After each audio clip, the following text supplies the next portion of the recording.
আসসালামু আলাইকুম রহমতুল্লাহ।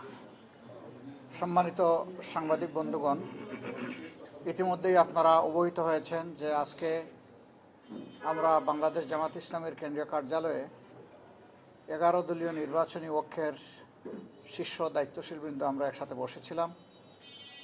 আমরা দেশের সর্বশেষ পরিস্থিতি নিয়ে বিস্তারিত আলাপ আলোচনা করেছি। আগামী 12 তারিখ ইনশাআল্লাহ ত্রয়োদশ জাতীয় নির্বাচন অনুষ্ঠিত হতে যাচ্ছে। একই দিনে দুটি ভোট, একটি গণভোট, দ্বিতীয়টি হচ্ছে সরকার গঠনের জন্য ভোট। গণভোটে ইতিমধ্যেই আপনারা জানেন যে আমাদের অবস্থান স্পষ্ট।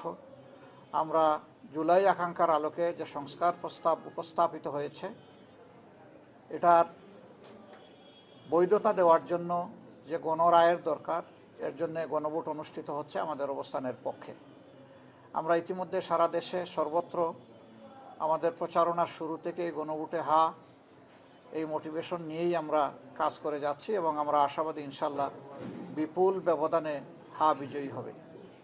হা যদি বিজয়ী হয় তাহলে বাংলাদেশ জিতে যাবে। কথা শোনা যাচ্ছে জনগণের সচেতনতা এবং ক্ষেত্রবিশেষে অন্যায়ের বিরুদ্ধে প্রতিরোধই কেবল সকল অপতৎপরতার উপযুক্ত জবাব হতে পারে। আমরা বিশ্বাস করি আমাদের যুব সমাজ ঘুমিয়ে পড়েনি। তাদের অসমাপ্ত দায়িত্ব পালন করার জন্য তারা এই নির্বাচনকে সফল করে তুলবে ইনশাআল্লাহ, যে কোনো মূল্যের বিনিময়ে।